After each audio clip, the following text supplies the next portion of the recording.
Hello everyone, welcome back to ESL TV for the Intel Extreme Masters CIS Cologne Qualifier. We're getting underway with our last game of our first semifinal, or our only semifinal of the day. Then we'll be kicking off our grand final coming up right after that. So another best of three still going to come your way here in just a few. And Joe, Pandas into Spandas and Dolphins of Wall Street. Game number 3. Both games have been very stompy, but obviously with the different teams. I think 3 is going to be a stomp too. I mean, the way that it's gone so far has been a stomp for both teams. That last one, obviously, there are a few little moments in there where you may have thought they could possibly come back here with the ace and then a Baron pickup, but wasn't to be, and it leaves us at 1-1. The question is, who is more impressive in their stomps? And I think we have to say that probably DWS were Dolphins of Wall Street in game number 1. I think that was a more impressive victory than what we saw in game 2. We are ready for picks and bans, though, so let's find out exactly what's going to come through and what will be banned away. Jason Nar taken out. Agree totally with the Jason and Nar ban. Irelia also out there, so Varessa won't get his hands on that. They're probably going to stick to what they went before, which was Syndra. I believe Lucian was also banned out by either team in these games. So Yeah, it was. let's see if Lucian is going to go through or whether they'll just get rid Or of him. Maokai. Maokai as well has got to be a consideration, unless Varese is going to first pick him. But he's played Irelia and he's played Aatrox, which tells me he prefers champions that he can do a bit of damage with as well. Ban Maokai. Thresh. So now they're forcing the other team to either ban Maokai or ban Lucian. Or ban neither and then secure one for themselves. That's really weird. That's what they can go for here. And that will give them Maokai if they want it. But do they play it? Well, looks like they might do. Kha'Zix also, which was played by True. Lasagna in game number 1 really well. And banned in game number 2. I feel like the Maokai is not what made them lose, though, that game. I think it was more of like the Jace and the Graves kind of combo that really just did it in for him. So I don't think they need to pick the Maokai. Maybe get Ressa on someone he can dominate the lane with yet again. Because in every game, I mean, it's an undeniable fact that he's been able to win the lane pretty damn heavily, if not, by 30, 40, if not more CS. So looks like he might stick with the Maokai. All right, so we will see him potentially in the top lane. I'm going to say potentially because he might switch up and put him jungle. Always could happen. But now old, let's see what he can go for. His Malphite was not... Well, it was very lackluster, let's say, unfortunately for him. And then, of course, Fleed can pick up... Well, he could go Elise if he wanted to. Yet again. Yeah, I mean, Kha'Zix's been open at this stage. True. I'd always take Kha'Zix here. I mean, that leaves then Lee Sin. We've not seen Lasagna on that yet, so hard to really say how strong he's actually going to be. And it looks like with Jace out, will they go for Mundo, or are they going to go for the kind of safe pick of Orianna in the mid lane? I think that means they want to go Malphite as well, if they're going to do Orianna. Like, you would never first pick Orianna right now. There's, like, no point to. Well, there is to take it away. I mean, Abdu played it really well. They're going to take Nami as well, so... It's going to be Orianna and Nami. So that gives them now first choice on AD carry. It gives them first choice on jungler. If they're not going to choose Kha'Zix, then they're going to choose, I think, Morgana Corki? Go for that kind of route. You don't need to go Tristan or anything like that. Huh. I didn't feel the Ahri that much. I mean, Jarvan was banned out last game, so we could potentially see him in the jungle. Nice little combo with him and Maokai. But I don't know. The Ahri wasn't really great to me last game. It didn't do terrible. I mean, in the beginning, it really struggled. In that late game, the charm that he did land almost turned the tides of the game, but... We'll see. They've definitely locked in Jarvan. So Lasagna favoring Jarvan here over Kha'Zix, which I thought he played really, really well in game number 1. And an Ashe pickup. I think that might be a placeholder. I think that might. Well, why would you ever pick her first? That's also a weird champion to use as a placeholder as well. We'll see, I guess. Or you just play Ashe mid lane. Yeah, do it like Hotshot does, and then try to sell your items, go AP, shoot an arrow, and then buy back your normal items. Well, it doesn't work. It doesn't work. No. He found out the hard way. I mean, Torn, he's played what? He played Corki. He played Twitch. He could also have this happen.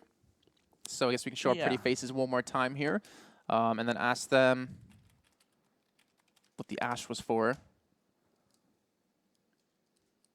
There we are. How you guys doing? But yeah, so we're just obviously waiting. Fomco doesn't know. Obviously, he's not on their team, so why would he know? But we're waiting for someone to reconnect to this one. Looks like Torn. Well, he had the disconnect sign the entire time, so maybe he actually didn't get into the lobby and he was like disconnected or something. So Ash is Corky. Okay. Ash equals Corky and Torin got disconnected. No, fix your order. There we go. Makes There my we go. job easier. So, So it was Maokai, Jarvan, Corky. yeah. Okay. On the other side, it was Orianna, Nami, and that's all we saw for them. Yeah. I had to think about the pick order if I was right in that one. So Ash equals Corky. So Abdu, I hope he's actually got Corky, you know. He doesn't, apparently. Well, that's great. Is he still one of your favorite AD carries? Who? Corky? To play? Yeah. I remember our Corky Leona lane we used to do. Who were pretty good. It was. Who were pretty good. In normals. We played a couple of ranked games.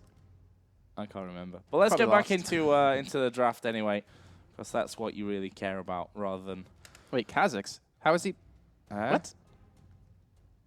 You can't pick Kazakhs. I mean, you kind of can because it was Jarvan, but you can't pick a different order. Well, as long as they take It was Nami. Nami in the third round, doesn't really matter that much. Yeah, well, yeah, that's true because they picked Ash already. Why is he picking? Oh, he doesn't have Corky. Yeah, but why doesn't the jungler pick Ash then? Maybe he doesn't have Jarvan. Oh, God. So we're going to have a remake after this anyways. All right, so... Yeah, I guess it doesn't matter because they would have had the next two picks anyways. Yeah. Except Torn, like, disconnected. He could at least lock in the Java now, Yeah, I though, know. since, you know, he knows what they're going to have. It's never going to be simple, Joe. I mean, we're, what, 3.5 hours into this cast and we've done 2 games. Yeah, it doesn't seem like our night is full of luck at this point, but we'll see. We'll see how that one all At least works tomorrow's out. Carnival. Tomorrow is Carnival, which means crazy day in Cologne. There's Jarvan locked in. So now we can get back underway, figure out exactly what they're going to pick now. If they don't pick Nami here, I'm going to just face pump so hard. Yeah, because then we have to remake again. He doesn't have... Oh my god, he doesn't have Nami. He doesn't have Nami.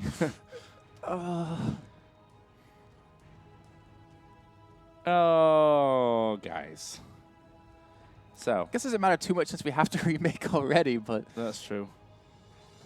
Already have Maybe to... it was actually Akali versus Maokai, though. Okay, Fomco messaged me, but I can't... I'm going to look at it. I'm going to do it. So, Akali is Nami. Yeah. Kind of figured that one out. Thanks, guys. Not sure why you wouldn't just pick them in the same order, but, well, whatever. Let's see then. What are they going to finish off with? Braum actually locked in here for Smurf in support. No, Braum is Morgana. What? I'm just kidding. No.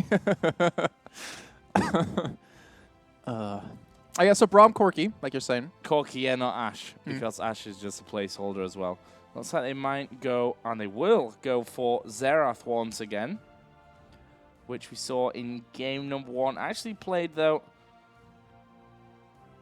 by Fomco, yeah. And now what are they going to go with? That lineup is not all it seems, because obviously Orianna picked, Kha'Zix is a pick, Akali is actually Nami, yeah. Graves is Graves, which means they are, in fact, looking for a top Which means laner. the Mordekaiser is actually Lee Sin. Now, if everyone's wondering, because I always get this question a lot whenever I'm doing shows, is what's a placeholder? So it's for people who don't own a champion, since they're doing very specific pick orders of top, jungler, mid, AD carry support. Say their mid or their jungler doesn't have a certain champion that your AD carry wants to play, and you want to pick your AD carry role already. You just kind of have them pick a champion that's never really played. Well, Akali, I guess, is not really a great one, but I guess Akali works for now. Azir, you know, anyone kind of like that, and you tell the team that this champion represents this champion, and that's how you get your kind of pick going in through it. So we can come back to us now as we do see the Mundo locked in as the last pick right there. And we obviously have the remake coming in just a few seconds. So what was our lineup? So we have Maokai, Jarvan, Orianna. No, hold on. I got this. Maokai, Jarvan, oh dear Lord, Xerath, Corky, and Braum up against Mundo, Kha'Zix, Orianna, Graves, and Nami. Let's go back into the actual remake here then, so that we can you know. All that hard work I just put into that, though. Yeah, I mean, of remembering. I don't know why you really did that, because we're just gonna see it all over again anyway, so that we can actually see the real teams that they're gonna be picking here. So Jace, Gnar, Thresh were the bans, Syndra, Irelia, Lucian over on the other side for PID, and they're gonna pick their actual order now. So Maokai in the top lane, up against Mundo. Should be a Jarvan, I bet. Yeah. Great, Jason. Great. Crystal ball, man. I would have laughed if he just sat there on Jarvan and didn't lock it in again just for like 40 seconds. Don't laugh too quickly here, because it wouldn't be the first time that has happened. Famke. If I can remember who you're playing, you should remember. It starts with an O. Yeah, there you go. Found it. So Maokai, Jarvan, Xerath, Corki, Braum was the lane for DWS, and Nami the final pick here for Demonco. Over on the other side. I was sitting there trying to think, what other champion has the first letter O? And I really struggled there for a second. I was like, huh, so I just scrolled down. Olaf. Yeah. I couldn't remember. And what's the other one? That's it. Olaf and Orianna. Yeah, it's the same. This is like a new champion that I don't know about. No, there isn't. Yeah. I wonder if any team's ever had to do a placeholder and then the person that's actually playing him had to buy the champion before the remake. think probably a lot more than we would expect. Yeah, I think that's probably happened.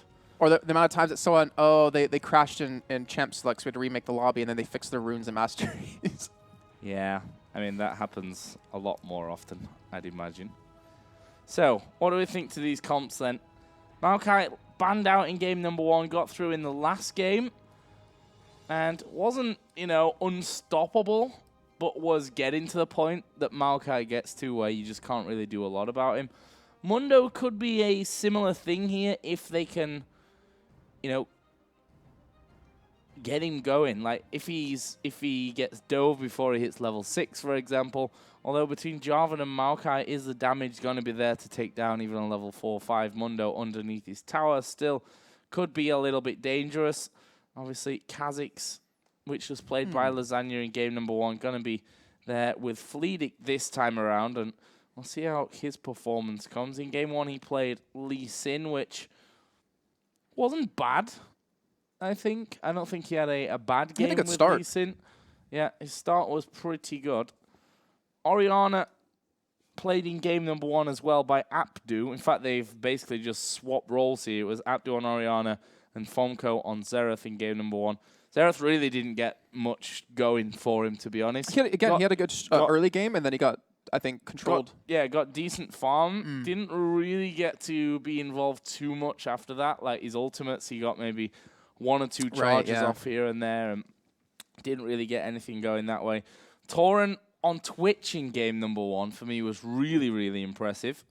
But again, deciding to go for something a little bit different. So it's going to be Corki versus Graves, and then Smurf bringing out Braum for the first time that we've seen in this best of 3 so far tonight, up against Demonco on Nami. Played that as well in game number 1. Thought his Thresh was better. Obviously, though, banned out in game number 3 here, so not available for him to pick. What worries me, though, is the fact of easy on Graves again. He finished, 10-2 last game on him, and had a just fantastic game. And then you pair in, the whole ball delivery system with the Kha'Zix jumping in out of Orianna. It can really, keep him protected and allow him to do a lot of extra damage. And, also you think about the other side. If you have a Kha'Zix jumping in, you also could have a Maokai to just lock him down. It depends on how they want to go. Like, do you want to kill who gets in your face, like the Mundo, the Kha'Zix, or do you want to dive into the backside, go for Orianna or Graves? And if he does that, he does have a dive buddy in the hands of Jarvan, and Braum can protect Corki pretty well here. But it comes down to the whole poke thing. Fomco, we saw him using Jace last game, was poking away like crazy, and really facilitated a lot of good fights for them. And not to mention, like you point out, he had like 35 or 36,000 damage at the end of the game, or damage done. If he can poke and if he can roam around the map a lot better than Fomco did in game number 1, then I feel like that whole poke they can have with Corki and him can really kind of hurt Kha'Zix and hurt Orianna and Graves before they have a chance to get in. Really most interested to see how Varesa does here, because it's a change of style That's a good for him point. in game number 3. Game 1, of course, carried the game pretty much with Irelia. Game 2 played the Aatrox, so definitely more of these attack-based champions, and rather than this time around on the more tankier Maokai is his name. He's more of like running like a support kind of champion where he's running like these really heavy damage type carry roles, and you can't really have a carry Maokai. Well, you can if you have enough AP. That's true. That is true. Which, I mean, the thing about Maokai is that he's going to be a constant pressure. Once you get, Rod of Ages, once you end up in there with your second tanky item, like, it's really, really hard to do a lot against him. One thing I think that's going for their opponents here, picking Mundo against double AP is always a nice thing to have. You get yourself your Spirit Visage, which fits perfectly to Mundo, gives you that magic resist as well on top. Like, Mundo could be a beastly factor in this game. I completely agree. Yeah, I think it just depends on how well he starts. Like, him and Maokai are kind of both similar in terms of they can have a bad early game, but they can still really be a big threat later on because they just get these naturally really perfect items for their core, like the Rod of Ages or the Spirit Visage, like you're mentioning. I think it comes down to whether or not Kaz can get going. When we saw Lasagna on the first time, he evolved his Q first because he's looking for like a lot of early skirmishes, a lot of early damage. But I wonder if he's going to use W to kind of slow them, try to get more of a utility role and kind of allow them to chase a little easier. Because if you can do that, you can allow the ball to get in there to obviously pop the ultimate. You can allow Graves to do some good damage. And allows Damonko to land a lot more bubbles, and not to mention tidal waves. The real wild card for me is, I think, the Braum. The shield that he can put up. It can block so many things on this other team that he can just prevent them from doing a lot of damage. Like, imagine mitigating completely a buckshot or an ultimate coming out of Graves. That saves your team so much. Well, we're going to find out here because we are loading into game number 3. The winner of this one will go through into tonight's final and face Moscow 5 for a chance at the Intel Extreme Masters in Cologne, which will be happening on the 18th through 21st of December. So really not long until that's coming up. Obviously, we've got San Jose. True. In the meantime, that'll be coming up first. But for now, we're going to find out exactly who's going to qualify for this one as we head into game for match number 3, the deciding matchup. And look at that. Colorblind. You're killing me. There we go. So, fix that really quickly. Whoa. Everyone hops around. But like I said before, we're going to find out which team will be going up against Moscow 5 here, and which team will unfortunately just be one step behind in qualifying through. And there we go. So things have been fixed. People are going to be going back into the lanes. And we come into the level 1 action. I'm trying to think, who has a stronger level 1? Level 1, you say? Pause. I meant level pause is actually what I was talking about. But I want to say it's on the side of Pandas and Dispandas because they have the ball. Just like the ability to get vision so you can get an advantageous fight. You can catch the other team off guard or prevent yourself from getting caught out can be really nice. Not to mention the bubble can be huge. And then the cleavers can do, well, they do % damage based off of max health. Let me just double check that really quick. So, Lasagna. Yeah. Oh, it's current. Damn it. But yeah, I really want to give it to them. But we saw last game, actually, yeah, it was actually PID who walked in towards the bottom side of the river and got right outside blue buff and sat in that bush. And the hook, unfortunately, wasn't enough to get the kill onto Smurf, who was on that Nami. Lasagna apparently has lags. He will be now known as he has legs? Lagsagna. Yeah, hopefully that really fixes itself, because the last place you really want to have any kind of lags is when you go into the 3rd game of a best of 3. Being a bit of an epic one, just on time alone. I mean, we are moving into the 3rd and final game. I think it's taken us... Does this beat the summer promotion tournament, though? 4 hours? Was it almost. Wizards versus... It will have been 4 hours when we get there. Who was it? Wizards versus who? That caused like a 3-day series. I can't remember. It was like NIP or something? I think I tried to block it out. It took us a while to get through that one. But we are underway anyway. Let's see if anything happens at level 1. Of course, last game, level 1, we did see a bit of action around the Death Brush area in that bottom side of river, which caused a flash to be used, but nothing really too much other than that. And I feel like game 3 in a best of 3, you either go full-on crazy at level 1, or you just play it really, really safe. I like that. And it looks like more the safe option. It looks like he's still trying to maybe just try to distract them, maybe just get a little bit of vision in deep if he can. But instead he goes for the ward in the bush, backs away. And it looks like we won't have the crazy level 1 happening anytime soon from these teams. But we'll see obviously as it progresses on. Trying to check out any special items that they do have or any special runes. Looks like pretty much just more of a standard thing here. But we do have actually a health crystal picked up for Old in the top lane, which is a little bit unusual to have on a Mundo. But, I mean, obviously going into Spirit Visage, why not go for that right off the bat? You don't really have a huge threat of dying 1v1 against Maokai, though Varessa might have something to say about that. Yeah, I mean, if Lasagna comes up there early, then you could actually have a few problems. You open up yourself then to harassment. Obviously, he's going to be having some regen in there as well because Mundo. Graves might face check in the bottom lane.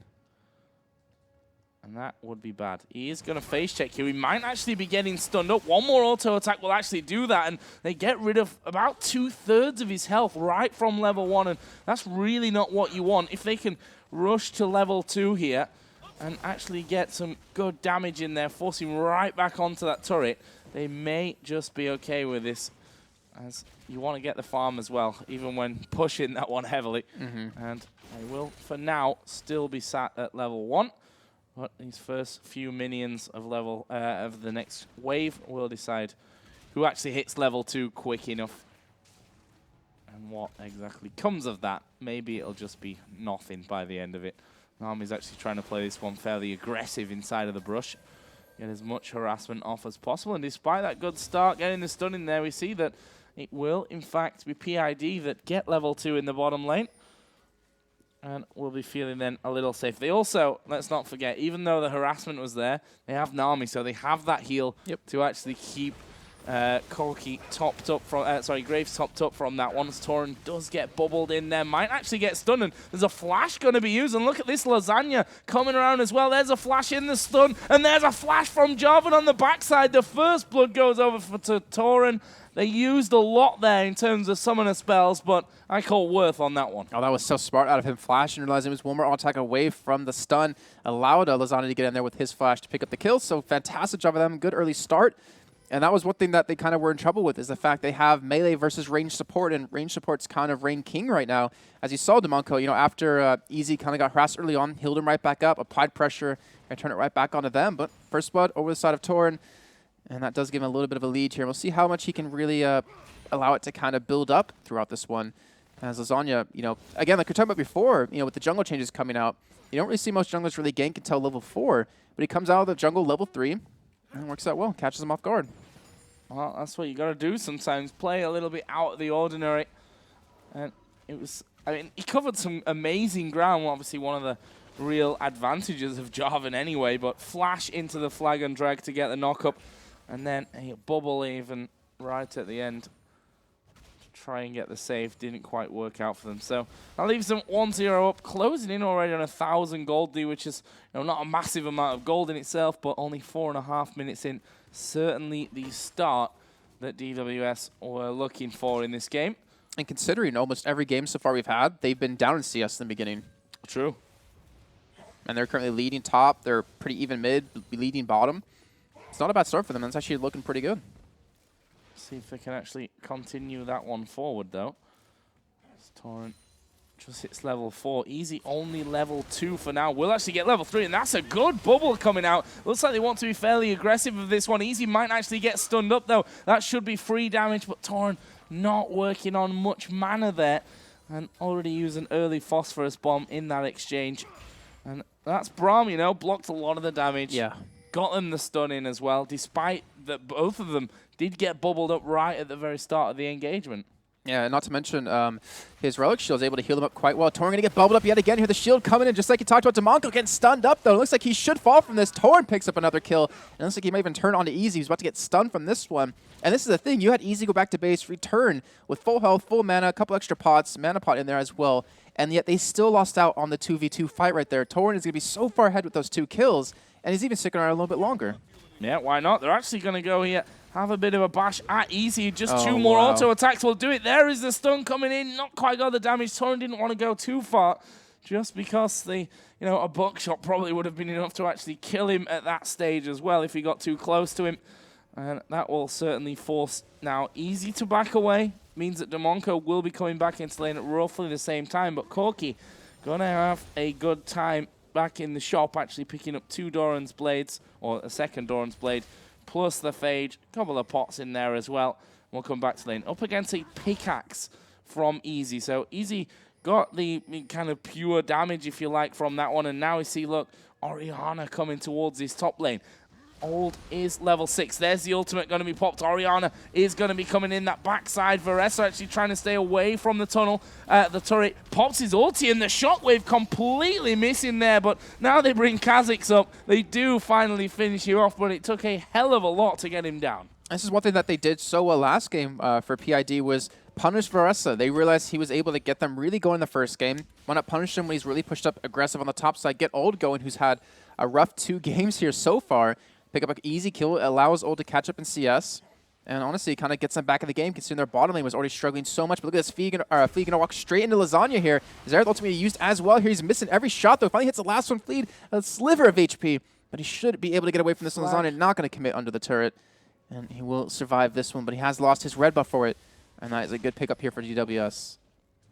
So close to picking up the kill, but as you mentioned, getting some jungle domination going as they move through and actually pinging onto Oriana in that mid lane. So may try and work around Lasagna, not quite level 6, so doesn't have that Cataclysm just yet. And either way, Fonko had Flash still available to him, so we'll be able to just get out of the Cataclysm itself. Here comes Smurf once again. Are they going to try and lock up Graves? Actually, they go towards Nami, switching on then to Graves, and he might actually get stunned up. There is a stun, but the Phosphorus Bomb misses, and a great bubble from the back onto from Demonco onto Torin, stop them going any further. He can turn on this and easily kill Easy right now. He has no flash. He has Summoner heal, but there's Ignite for Smurf. They could easily pick this up if they do get that stun onto him one more time. They have to be careful, though. They know Fleed.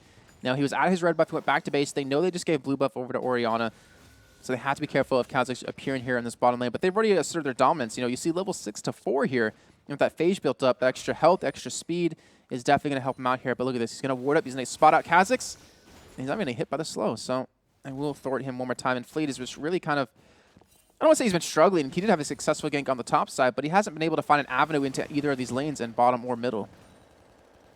Interesting start to this one. Still 1,000 gold is the strength for DWS.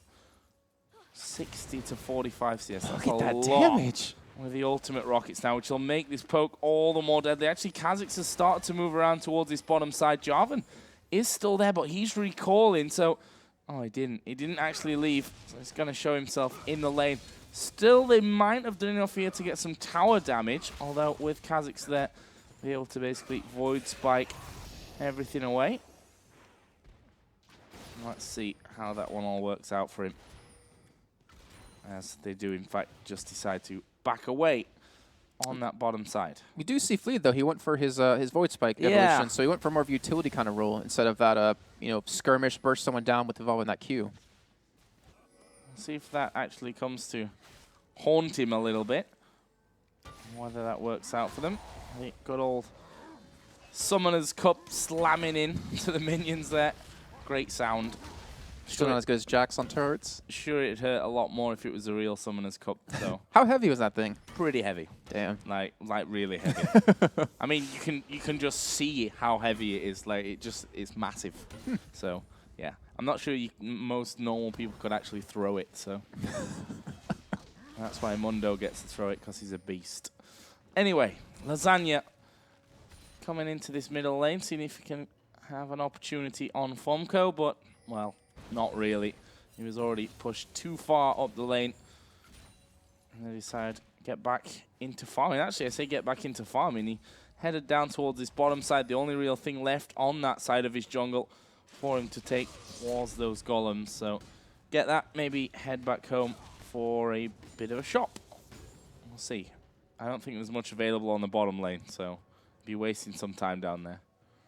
Yeah, you can see, I mean, with the gank that he was going for earlier on, he was trying to counter Fleet, but they also wanted to go for a Dragon, I think, if they were able to pull up a successful kill, maybe in some damage onto that turret. But either way, Cork is returning with a Sheen now. 2/3 of that Triforce not done. I mean, he was already doing ridiculous damage to Easy, but Easy hasn't been able to buy up anything else since those previous engagements, so he's going to head back now. but I still believe Torrent is just going to completely outdamage him. You're sitting on 1,400 gold. You're still really far off from that first buy that you want to have as he picks up a Brutalizer, so he's going for that very early penetration here. And even the Athene's picked up for Famco in the meantime, but Jarvan's still sticking around looking for Nami. He's going to get caught out here. Yeah, Demonco's going to have to flash over the back of the Dragon Pit here, but I think he's just dead. I mean, at this rate, you're not going to get resets when Corki's chasing you. Not sure why he even bothers to use the ultimate there, to be honest. He's going down. And, well, it's going to take him a little while, but he will go down. That's a bubble that won't connect. Is he going to get the reset? Nah, surely not against Corki. Ooh, he's missed a missile there. That could actually be really bad. The last one connects, though, and he gets himself on the killing spree, 3-0-0. Now, just a case of, I'm just going to ward the Tribush. Jarvan was already there, ready and waiting, and that will be the third kill of the game. All of them on the AD carry. It's up to Torrent to carry this game now. His patience really paying off, Lasagna. You know, as you mentioned, in that Tribush, he's been down there for a while. He just hasn't really committed to much. But they actually pick up the kill. Now they're looking for a Dragon here as well. They're looking for Kha'Zix, who just jumps away, but you can still see the damage they're able to do to him and even force him back here. But look at this. Torn has arrived down towards Dragon. Even has a minion chasing him. Uh-oh. I think this is a stupid move, though. Orianna's ultimate is up. Top lane are having a battle as well here. Both of them have got TP available, but not sure what they can do. Actually, Mundo's forced away, and that's the interesting thing now, that they're going to be fighting with either no top laner involved or a very, very low. What is Demonco doing? He's way out of position. Has to flash there. Almost finished off by a final rocket. And neither top laner willing to go back. There's Kha'Zix being caught up. Will pop his ultimate. Flash from Smurf. Trying to get right into the middle of the team. He still has his Glacial Fissure around, but they're not needed. Not needed to use that ultimate. In the end, the Dragon lives on, and no one's able to take it. I'm so proud of you, Joe. You know so many ability names now. It's impressive. But yeah, like I was saying, it was a really, I don't know, dumb move when you know Orianna has ultimate up and can really kind of get in there and just completely destroy you inside a closed pit. It was a good stall, the side of Pennas and Desfandas, but in the end, it was just a stupid move of DWS to kind of go for it there. But either way, they didn't really lose anything out of it. They lost vision control, yeah, but they didn't lose any deaths, so they're still doing pretty well so far. Looks like they might actually go now. Maybe not. They were wanting that blue buff. Maokai had started to trot down towards the Dragon there, so thought he might be looking to get involved without having to use his teleport and then press that TP advantage a little later on, but again, not called into action. Spirit Visage done now for Mundo, so he should be a little more confident, although the Rod of Ages will be the first item out of the gate for Varessa as well. And about 13.5 minutes into this game, and we still sit at the not quite 1,000 gold lead here, so that's shrunk slightly here, maybe 150, 200 gold. You have a feeling that's just going to change just by the recent activity around Dragon. I feel like they're going to be getting involved on that bottom side of the map. Famco needs to be really careful. There's the jump over the top. Lasagna is on top of him, but has he gone too far? There is a Cataclysm down. Ulti's coming out from Xerath, and that will be Lasagna that picks up the kill. Meanwhile, Ult has come down there as well. They're trying to chase down Nami, though, on the backside. They switch off wisely, I think, to Graves. Double kill for Lasagna, and now they turn on towards Kha'Zix, who has to pop his ultimate. Stealths out of there, but that is 2 for nothing. Not losing masses of health, juggling it between Smurf and Lasagna. Abdu took a bit of a damage as well, but they're able to just back straight off after the kill, go towards Dragon. They need to be careful, though, because Ult Hero and Fleed are both coming down there, but look at the damage coming out from Xerath. He will then pick up a third. A fourth comes in for Corki. They get the Dragon, and they get an extra 2 kills. Leave the Dragon alone there. You've already lost it. Didn't we just see this happen in game number 1 with, was it 4 kills, a Dragon and a turret or something like that? Ridiculous out of them. And honestly, a great engage as well. You have them kind of split off in a different directions. You had Ult teleport into the back line, but it was a little bit too late to join the party. And Torn just kind of really flexing his muscles so far, as we do see the nice flash coming in out of Abdu to escape that. But Torn really showing how far ahead he is right now. He's up about 20 CS, but he also has 4 kills under his belt. He's got 400 gold to spend, so that Trinity Force will be done when he goes back. And with the Dragon off the back of that, they went from a 1,000 gold lead to now 4,000 in a matter of 30 seconds. Yeah. Really, I feel like they should have just left that alone. Dragon's already gone. You've lost your 2 men. Why risk any more? Leaves Jarvan with 2 kills. A kill for Xerath finally. And 4-0-1. on Corki. Trinity Force back into lane, up against Graves, whose Pickaxe and Brutalizer aren't going to be enough to match the power that Corki has. Yeah, nowhere near at this point, and I'm really wondering what's going to happen, considering you have, what, 2-0-1 now for Lasagna, like you mentioned before. He's getting tanky. He's not really building too many damage items. Maressa, who is just naturally going to become more and more tanky as he's building some magic resist now, realizing that Graves is already kind of pretty far behind here. There's still a nice, CS lead middle lane for Famco, though. Like, he's still up about 30. But if you translate, dragons, the assists, it's pretty much equal in gold here still at this point. And again, top lane, there's not really going to be any kills happening here. No. But Maressa, he's still out farming. He's still applying pressure, and this turret's already very low in health. Yeah, that turret probably will go down within the next few waves. I'm not sure that bottom's going to last particularly long either. Just with the way that, Corki can really force you off of those turrets, especially since his Trinity Force is done. And that Nami heal probably not going to be enough to actually keep you fully topped up as the pressure is put down. And as I say that, of course, freezing out the wave. Wants to keep him away from as much CS as he possibly can. And as we move in, let's have a look at the health on that turret. Okay, it's not taking as much damage as I actually expected it already had. But the Triforce, though, I mean, that'll fall really quickly. So you're still definitely right in that one here. And, Fleet on the Kazakhs, he's participated in the one kill that they do have on that top lane, but he hasn't been able to use the utility of evolving those Void Spikes to really allow any kills. I mean, the whole point of it was you can hit top lane, you can slow Maokai so you can chase him down with that, and the Summoner Cup's being thrown at him. Mid lane, you can chase down his Zerth and slow him down. It allows you to get the ball in there to deliver it into the right spot, but they're not able to do that. He's not tanky enough to deal with it, and he just hasn't really been able to facilitate any ganks here just yet.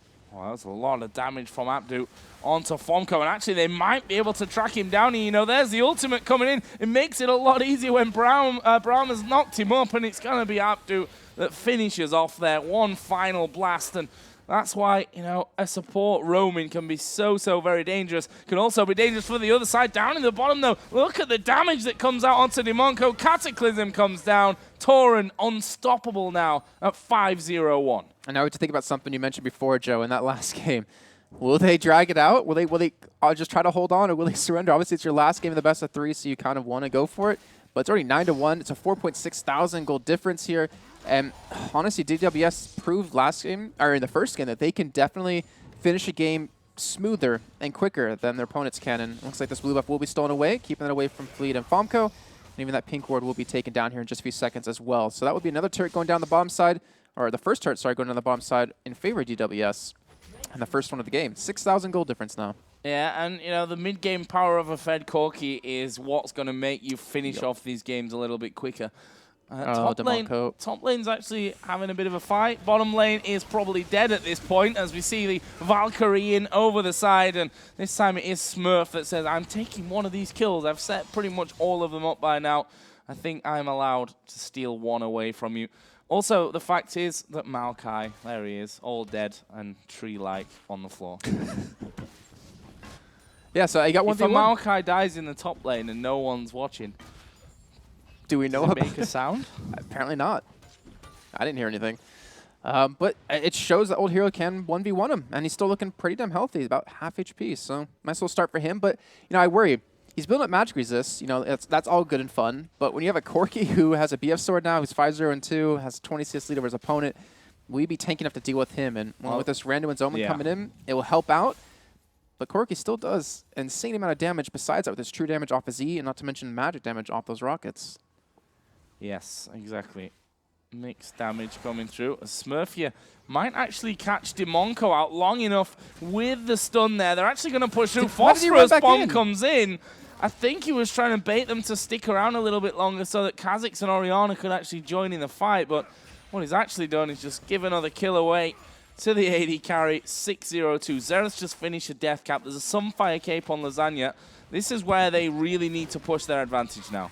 Oh, and they're going to do it as well. Abdu sniping down Orianna at the back. Couldn't do anything. And this is just a complete whitewash now. 12-2, only 21 minutes in. A 6,000 gold lead And they're starting to push down some turrets here as well, because that middle turret not going to last much longer. The top turret as well is very, very low on HP here, and it looks like with the group up, they're about to go in for it. The stun not going to connect, though. And Torin will get bubbled up here, but do they have damage to back it up with? And look at that Smurf blocking the entire tidal wave like we're talking about before. With that shield, he can mitigate so many different things on the other side that he keeps them completely alive here. And the top lane, again, two guys just going head-to-head here, but no kills really coming in, at least between the two. But luckily, Ult's been able to keep the turret alive. It's been about that HP for a majority of the game now. Yeah, they're going to take Dragon here as well, and they close in on a 10,000 gold lead, slowly but surely. Just that top turret to go, really, and they've cracked the outer ring. Question is then, are they going to get the vision down to do it right? You know, no messing around Baron. Push your advantages. Not. Start pushing your lanes now that you've got Corki. Now with the Sorcerer Shoes, Trinity Force, and the BF Sword added in. Your mid laner's got his Death Cap finish and his opposite numbers. Not even got the blasting one just yet. And there is Lasagna coming around once again. Quick burst of damage from Xerath at max range. But maybe wise, there are 3 men there. Nami and Kha'Zix were hanging around.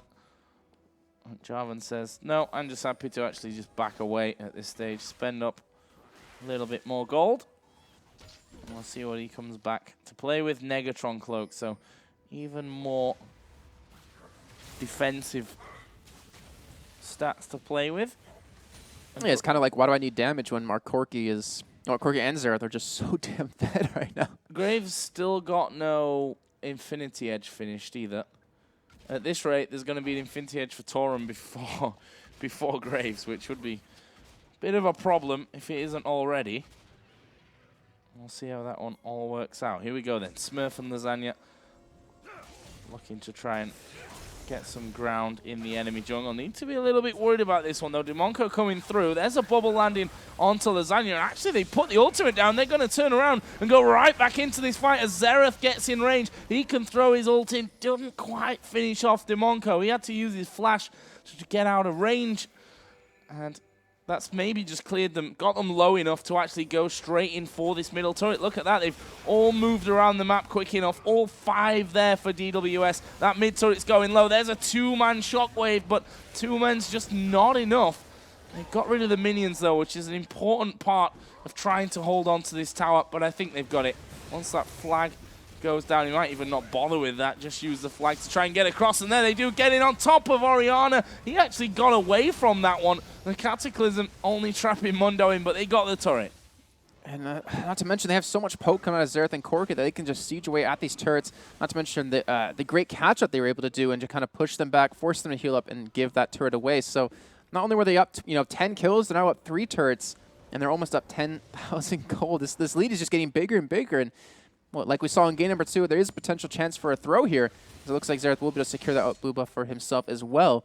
They're just denying everything they can away. They're keeping Famco without a blue. He doesn't have a death cap done just yet. He's still, honestly, quite a ways away from it.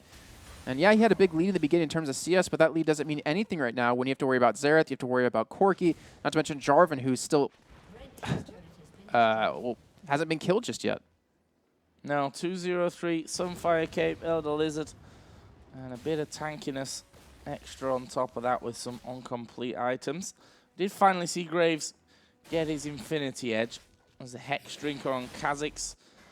Randoins was done for Mundo, but at the same time, Infinity Edge is done for Corki, and a Void Staff has been added in for Xerath. So his damage onto those tankier champions, well, obviously everyone going to get straight through what magic resist there really is.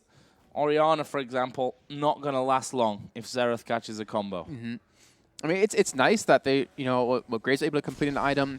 Fortunately, Famco's still waiting for his, but what were they able to accomplish off of him having that over Corki? And it was absolutely nothing because they're able to build the item pretty much at the exact same time. So now we're going to be coming into this where a bubble lands on a Smurf and Lasagna. And the rest of the team just going to be able to back away. They're unfortunately not really there or able to commit to a fight here just yet. And Famco, I mean, he's a level behind of Abdu. He really needs his level 16 to really kind of compete for his shockwaves to really do much damage, as we saw in that last little bit of a fight. Well, Altiro and Varessa, they're just at a level where I just don't think that they kill each other. I mean, I didn't expect it all game 1 versus 1, if I'm honest, but Altiro did actually 1v1 him little earlier on into this encounter. He needs to be careful how far he pushes up this lane as well, because they're slowly but surely starting to lose vision control on their own side of the map.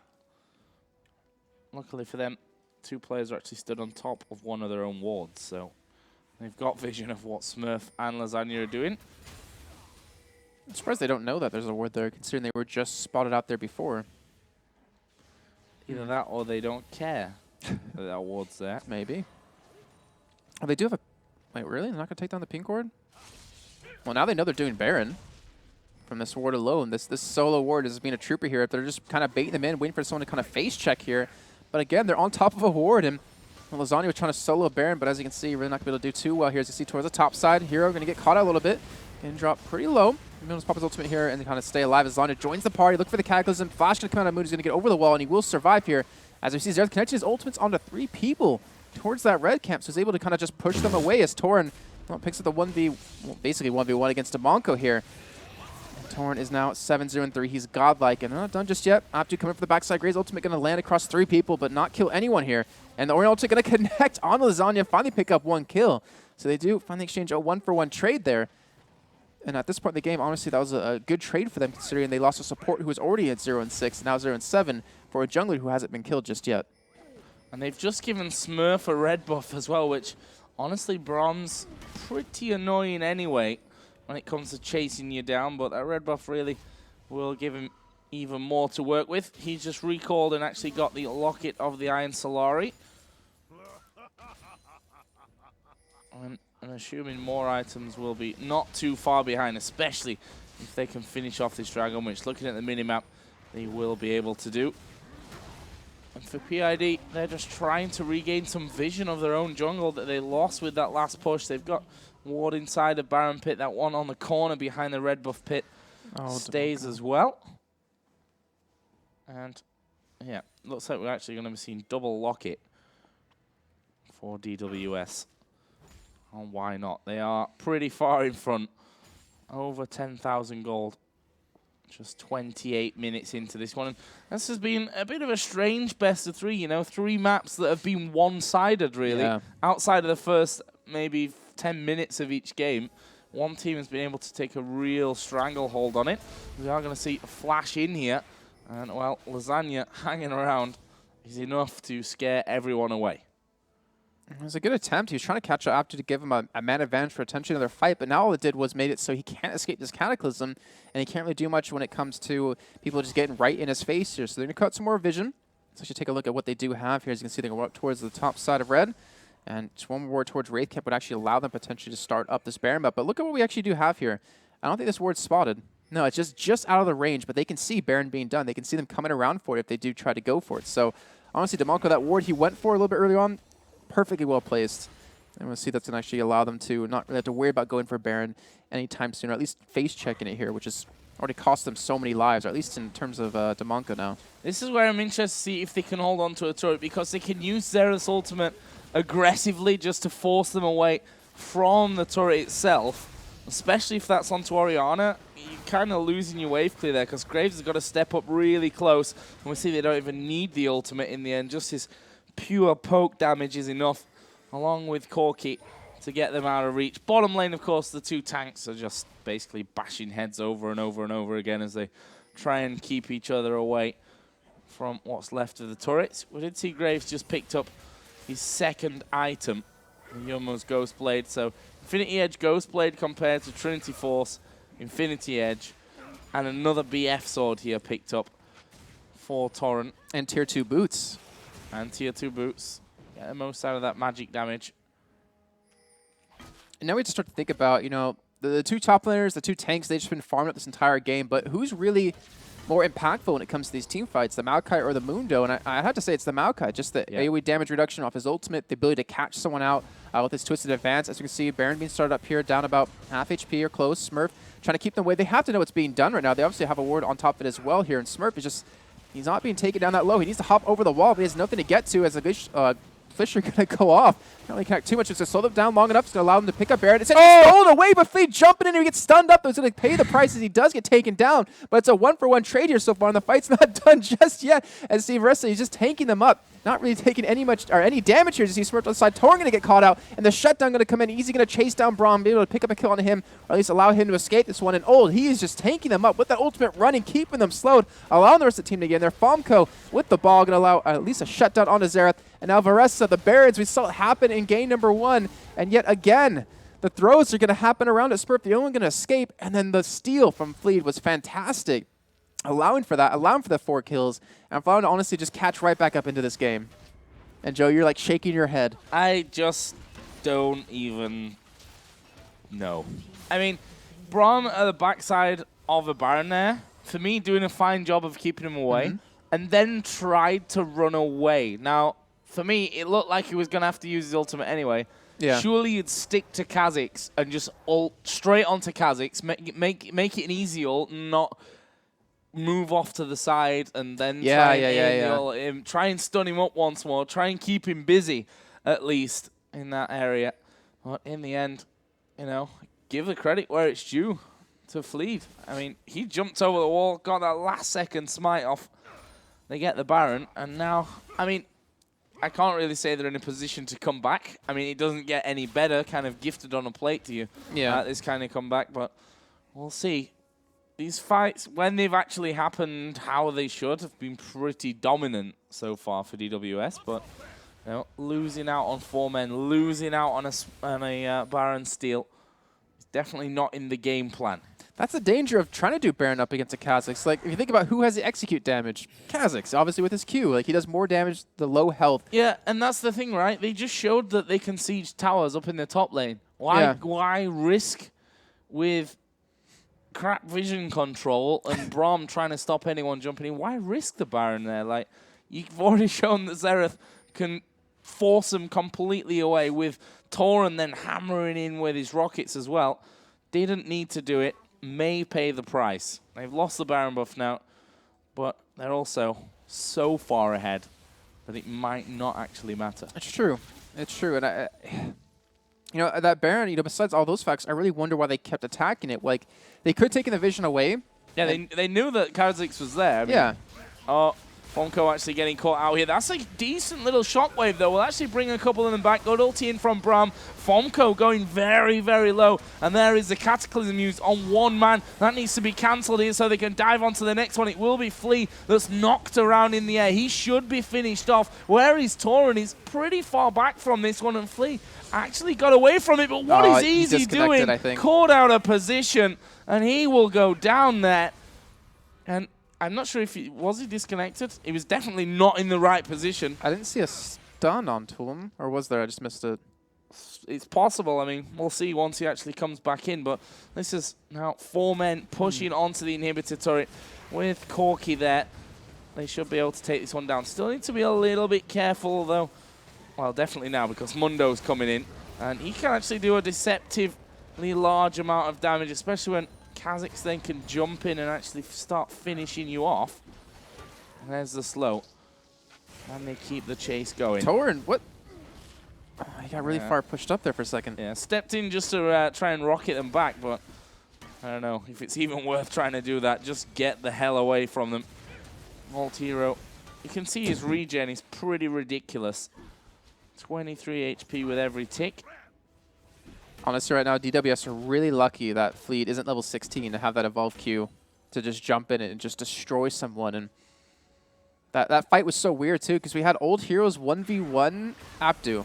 So he wasn't even able to do anything that entire fight. And, you know, we talked about Mundo, you know, farming up and being viable in these fights. Well, if you leave Abdu all alone and you kind of don't protect him, of course he's going to be able to 1v1 that and then at least keep him out of the fight long enough for your team to kind of hold on to that one. It's almost deja vu from game number 2. It is. Baron and 4 kills. They're going to get a turret now. They just got a dragon. And all of a sudden, gold's back down to just 7,000. It was like 14,000 or something like that, or 12,000 difference. Yeah. And they cut that almost in half. That's just fantastic. And, I mean, you have a Void Staff now on Fomco. You have another Nisula Drod picked up for him. Graves is finally getting going here. You know, Easy, he was 10-2 last game. He's only 1-3-4 right now. And not to mention Old, who has the Thorn Mail, Giant's Belt, Spirit Visage, Randuin's Omen. he honestly just can't be killed anymore. Corki needs a last whisper, which he does have if I looked down and was smart about it. But he also still has a BS behind that, so he could go Bloodthirster. And that shield definitely be a help to him. He managed to get Old Hero a little bit low. And you see that Corki with that last whisper can chunk down Old Hero as they use the ultimate onto Fomko. Actually not killing him, but getting him low enough that he has to recall into base to heal back up. And that will be a sign to just leave. And in 1.5 minutes, the Baron is going to be coming back into play. And I'm really intrigued as to how this one's going to get played. They should not push up for that. Like he called out minute 30 on Baron. They should know the timer on since they had it stolen away from him. There's no point in dying right now when you can lose your complete vision control. And this is what they should be doing, like backing out, clear out the pink wards, which you can clearly see right next to Torin and Abdu. They're not clearing it out right now. Put a lot of wards down, which they do have, a decent amount currently, and just use it to kind of control. Oh, Torin, so lucky, almost got caught out. And then use that vision control you have to go for the Baron or just kind of bait them in. Obviously, you don't want to start it, but now they just can't control the vision anymore at this point. And this gives PID the chance to actually get around Baron, get their own vision down with less than a minute to go on that. If I look down the inventory, there's I won't say distinct lack of wards because at the end of the day you've got a sight stone in there, but only one extra ping. Everyone pretty much running with the sweepers plus a scrying orb, one on each side. So they do have that going for them. Oh. Here's the setup, which will be foiled by a simple sapling thrown into the brush. And that will be them spotted out. There is the scrying orb being used. Wait, why are they shoving top lane? I don't know if I agree with this. I mean, yeah, you can siege away at this because the middle is pushing super minions, but you could also bait out Baron and do the same thing, but you have... There's the ulti going through, not enough damage again, but that's what they've been able to do constantly on these turrets is with the use of Corki and with the use of Xerath actually get them down. They this time dive underneath, manage to kill off Demonko, but here comes Kha'Zix. There's a shockwave, but it was pulled onto Braum and Maokai. They're the last two people that you want to put your shockwave on. Easy now will be chased. Will he be finished off? They're actually distracted by Old, who's taking his time. There was a great stun onto Easy as he came back out of the base, and this is surely going to be the game for DWS. It's taken them a while. They lost 4 men at the Baron. They lost the Baron itself thanks to Flea diving over the top of the wall and smiting that one out. They shouldn't really care about Old at this point. They actually will lose Maokai for the pleasure. Don't think it really matters though. They're going to focus straight over on towards the Nexus, finish it off and win the best of 3 to go through into the grand final here against Moscow 5, who might just be a different kettle of fish. Like, if you make those kinds of mistakes against them, you might not come back out of it. Very true. And in the end of things, we had, Torin finished at 10-1-7, so very reminiscent of what Easy had in the last game. But like I said before, a really wonky kind of best of 3 with a lot of one-sided games, a lot of weird throws and mixed into there as well. But also, it was just well done. They did a great job in the end. They got, I think, a little bit lucky that Torin was so damn fed, though. Like, if he didn't have 10 kills under his belt and he was in Graves' position at 1-4, I don't think they would have had such an easy time because obviously he was able to just destroy anyone he attacked. But, they deserved it. They got through. But now they're up against probably a much harder opponent, Moscow 5, and that one's going to be a tough one. M5, they beat who? Virtus Pro already in the semifinal, a couple of other teams in there as well. They have a lot of potential. Yeah, and I honestly think that, just from the caliber, they might be a stronger team. We're going to find out, though, because obviously that best of 3 is going to be coming up in just a few minutes' time. Fingers crossed. I know I've said that already tonight, but hopefully within just a few minutes' time. For now, we're going to take a quick break. Don't forget, guys, you can still get your tickets for the Intel Extreme Masters in San Jose if you head over to intelextrememasters.com. There's a big button on the top that says tickets. For Intel Extreme Masters Cologne, which, of course, these are the qualifiers for the CIS region, those tickets will come on sale in the near future, so make sure you keep your eyes peeled for them. But as I said, quick break. We'll be back with the final in just a few.